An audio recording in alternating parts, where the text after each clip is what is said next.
প্রিয় দর্শক, কথা বলছি আমি হাবিবুর রহমান। আছি ব্রাহ্মণবাড়িয়া নির্বাচনী এলাকা, ব্রাহ্মণবাড়িয়া 2, যেটি সরাইল এবং আশুগঞ্জ সহ মোট 19টি ইউনিয়ন নিয়ে গঠিত। এর মধ্যে একটি অন্যতম ইউনিয়ন হলো পানিশ্বর ইউনিয়ন।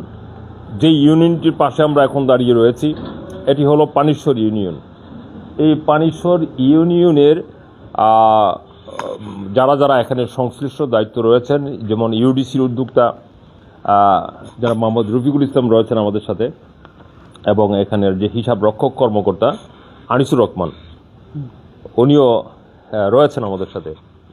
আসলে 12ই ফেব্রুয়ারিতে আমাদের যে নির্বাচনটি অনুষ্ঠিত হবে, একটি হলো গণভোট আর একটি হলো এমপি ভোট।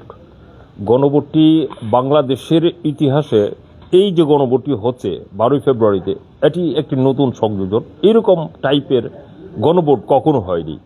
হানা ভোট সরাসরি হয়েছে, কিন্তু এইরকম গণভোট কখনো হয়নি। এই জন্য সরকার সহ সংশ্লিষ্ট যারা রয়েছেন সবাই এই গণভোট সম্পর্কে মানুষকে সচেতন করতে বিভিন্ন উদ্যোগ গ্রহণ করেছেন। যেমন এখানে একটা উদ্যোগ রয়েছে, সরকারের যে উদ্যোগ, এই উদ্যোগের মধ্যে এই যে গণভোট 2026-এর মধ্যে রয়েছে দেশের চাবি আপনার হাতে। এই সম্পর্কে কিন্তু আমাদের যে সংশ্লিষ্ট যারা রয়েছেন ওনারা কিন্তু কাজ করছেন। এখানকার যে ইউনিয়ন পরিষদের চেয়ারম্যান রয়েছেন জনাব মোহাম্মদ তৌহিদ মিয়া, ওনার সাথেও আমরা আলাপ করেছি। ওনারাও এই ব্যাপারে কাজ করছেন। জনগণের যে সচেতনতা, জনগণকে অবহিতকরণ কাজটি ওনারা করছেন। আমরা প্রথমেই যাব আনিসুর রহমান সাহেবের সাথে কাছে, হিসাব রক্ষক কর্মকর্তা পানিশ্বর ইউনিয়ন পরিষদের। আমরা জানব এই গণভোট সম্পর্কে। বিসমিল্লাহির রহমানির রহিম। আমরা গণভোট যে হার পক্ষে সরকারের যে নির্দেশনা রয়েছে এবং জুলাই সনদের যে 30টি যে বিষয় রয়েছে, এই 30টি বিষয় সম্পর্কে আমরা জনগণকে বোঝাচ্ছি। হা ভোট দিলে যে দেশের যে চাবি, দেশের যে উন্নয়নের চাবি, এবং ভবিষ্যতে যে দেশ যে কোনো অরাজকতায় কোনো পরিস্থিতিতে যাবে না, তার পক্ষে আমরা জনগণকে সচেতন করছি। এবং দেশ মানে আমরা দেশের নাগরিক হিসেবে আমরা হা ভোটের পক্ষে আমরা প্রচারণা চালাচ্ছি আমরা সরকারিভাবে, এবং সরকারি দিক নির্দেশনার মতোই আমরা কাজ করে যাচ্ছি। কাজটা কিভাবে করা হচ্ছে? কাজটা করতেছি আমাদের এখানে যখন কোনো মানুষ যখন সেবা নিতে যখন আসে, তখন আমরা তাদেরকে হা ভোটের পক্ষে আমরা বোঝাচ্ছি যে হা ভোট দিলে কি হবে, হা ভোট দিলে কি আমরা কি পাবো, তো দেশ কি পাবে। তারপর আমরা লিফলেট বিতরণ করছি। এভাবে আমরা মানুষকে হা ভোটের পক্ষে উদ্বুদ্ধ করছি। আমরা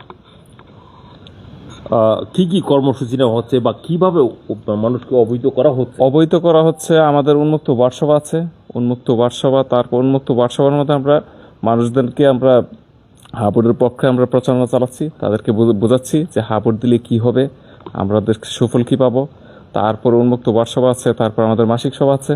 তো এই মাসিক সভার মধ্যে আমরা হা ভোটের পক্ষে জনগণকে আমরা বোঝাচ্ছি এটা এভাবেই। তারপর যারা সেবা নিতে আসে ইউনিয়ন পরিষদের তো একটা সরকার একটা রুরাল পর্যায়ের একটা অফিস, এখানে অনেক মানুষই আছে, প্রতিদিন আসে। তো সবাইকে মানে মোটামুটি যতটুকু আমাদের সাধ্য কোলাই ততটুকুর মধ্যে আমরা বোঝাচ্ছি আমরা মানুষদেরকে হা ভোটের পক্ষে। ধন্যবাদ। প্রিয় দর্শক, গ্রাম বাংলার প্রান্তিক, এই দেশের প্রান্তিক জনগোষ্ঠীর বসবাস ইউনিয়ন পরিষদগুলোতে। এই ইউনিয়ন পরিষদের মানুষগুলো ও দেশের এই বিভিন্ন নীতি নির্ধারণ সম্পর্কে তারা যদি জাগ্রত হয়, সচেতন হয়, তাহলে দেশ এগিয়ে যাবে। এই কাজটি কিন্তু করছেন ওনারা। এই ইউডিসির উদ্যোক্তা দীর্ঘদিন যাবৎ এই ইউনিয়ন পরিষদে কাজ করে আসছেন সফলতার সাথে, মোহাম্মদ রফিকুল ইসলাম। আমরা ওনার কাছ থেকেও জানবো এই ইউনিয়নের বর্তমান অবস্থাটা এবং গণভোট নিয়ে ওনারা কী কাজটি করছেন সেটি। ইতিপূর্বে আপনি একবার বলেছেন যে গণভোট বাংলাদেশে এই প্রথম হচ্ছে। আসলে এই কথাটা ঠিক নয়, কারণ আমার জানা মতে গণভোট এর আগেও 3বার হয়েছে বাংলাদেশে, এবং এটা 4র্থবার মতন হচ্ছে গণভোট। আমাদের দেশের মানুষ প্রান্তিক পর্যায়ে যারা আছে তারা হয়তো গণভোট সম্পর্কে বেশি একটা জানে না। তাদেরকে জানানোর জন্য সরকার সর্বোচ্চ চেষ্টা করতেছে, এমনকি আমাদেরকে মাঠ পর্যায়ে কাজ করার জন্য নির্দেশনা দিয়েছে, আমরা ওই পর্যায়ে কাজ করছি। আসলে গণভোটের পক্ষে এবং বিপক্ষে ওইটা বিষয় না, বিষয়টা হচ্ছে গণভোটের পক্ষে দিলে মানুষ কীরকম সেবা পাবে ওইটা সব বোঝাই দিতেছে। এবং গণভোটের যদি পক্ষে আমরা না দিই বা না ভোট দিই, সেক্ষেত্রে আমরা কী সব সুবিধা থেকে বঞ্চিত হব, ওইগুলো হচ্ছে আমরা তুলে ধরছি মানুষের কাছে। এটাই হচ্ছে আমাদের কাজ মূলত। আচ্ছা, এখানে আপনি বলেছেন যে এর আগে আরও 3টি গণভোট হয়েছে। এই 3টি গণভোট কত কত সনে হয়েছে সে সম্পর্কে একটু ধারণা দেবেন আমাদের? আমি আসলে আমি যতটুকু জানি যে 1975 সালে একবার হয়েছে সর্বপ্রথম। 1975 সালে গণভোট হয়েছিল। জি, আচ্ছা। আমার ভুল হতে পারে সালটা, হয়তো 1975। আর কি প্রসঙ্গে গণভোটটা হয়েছিল, কি প্রসঙ্গে?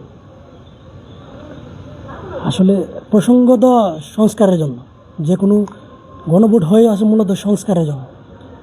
অর্থাৎ সংবিধানের বিভিন্ন ধারা আছে বা যেই সংশোধনী আছে, এগুলো গণভোটের মাধ্যমে করলে সবচেয়ে বেটার হয়, আমি যেটা মনে করি।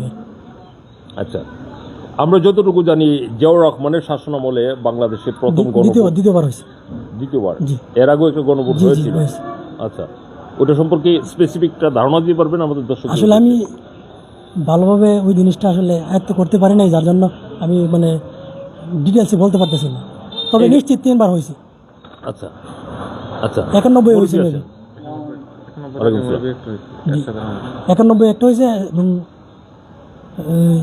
জিয়াউর রহমানের আমলে একটা হয়েছে 85 বা 86-তে এরকম। আমরা যতটুকু জানি ওগুলো হানা ভোট ছিল।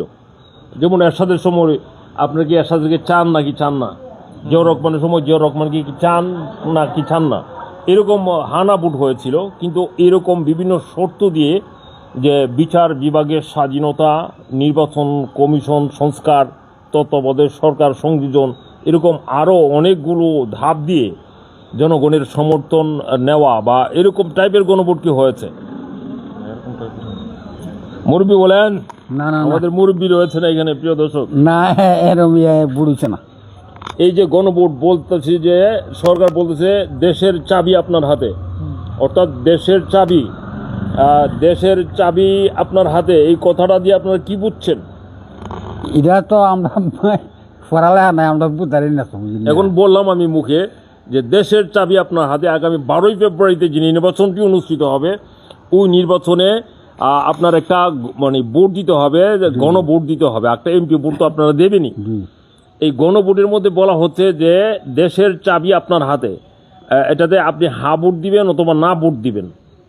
এইটা আপনার হাতে যে চাবিটা, আপনারা কতটুকু মনে করছেন যে চাবি আপনার হাতে আসলে? না তো এটা স্যার আসুই বুঝছেন নেই, এটা তো মনে করি আমরা এখানে সেন্টার গেলে হ্যাঁ আমরা বুঝা দিব।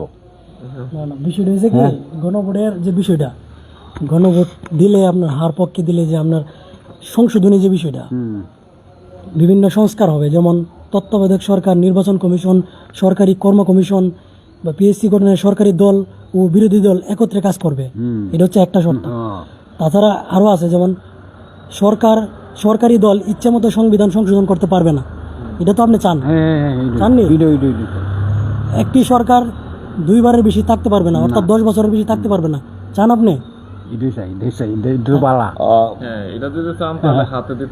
এগুলো হচ্ছে আপনি হার পক্ষে দেওয়ার জন্য আপনার এই সুবিধাগুলো আপনি পাবেন। আচ্ছা, এই জন্য পড়তে পারবে না। আচ্ছা, যেই বিষয়টা এখানে, এই যে গণভোটে যা বুঝলেন আপনি, এখানে আপনি কি হাতে ভোট দিলে মনে করতেছেন ভালো হবে নাকি নাতে ভোট দিলে ভালো হবে? হ্যাঁ, আপনার কি ধারণাটা? হাতে ভোট দিলে ভালো হবে না নাতে ভোট দিলে ভালো হবে? হাতে ভোট দিলে ভালো হইব স্যার। হাতে ভোট দিলে ভালো হবে।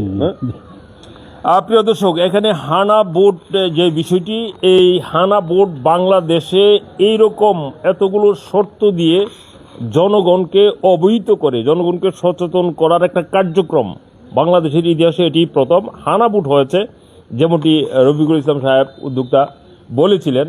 বাংলাদেশের ইতিহাসে হানা ভোট হয়েছে, বিভিন্ন ক্রাইসিসে, বিভিন্ন সংকটে জনগণের সম্মতি নেওয়া হয়েছে, বিভিন্ন প্রেক্ষাপটে দেশকে স্থিতিশীল রাখার জন্য। এখনের যে প্রেক্ষাপটটা, এটা এরকমই একটা প্রেক্ষাপট দেশকে স্থিতিশীল রাখার জন্য এবং সামনের দিকে দেশকে এগিয়ে নিয়ে যাওয়ার জন্য। যে বারে বারে যে সমস্ত জটিলতা, সংকট তৈরি হয়ে আমাদের দেশে এবং রাজনৈতিক মহলে, এই সংকট যাতে দূরীভূত করা যায়, এই মেম্বার সাহেব এদিকে আসেন, এই সংকটগুলো যাতে, আমাদের সাথে এক মেম্বার রয়েছেন, মেম্বার ভাইয়ের নামটা বলেন। মোহাম্মদ মাসুদ মিয়া। মোহাম্মদ মাসুদ মিয়া ভাই, আপনি এই যে পানিশ্বর ইউনিয়ন পরিষদের মেম্বার কত নম্বর ওয়ার্ড? 2 নং ওয়ার্ড। 2 নম্বর ওয়ার্ডের। আমরা মেম্বার সাহেবের কাছ থেকেও গণভোট সম্পর্কে জানবো।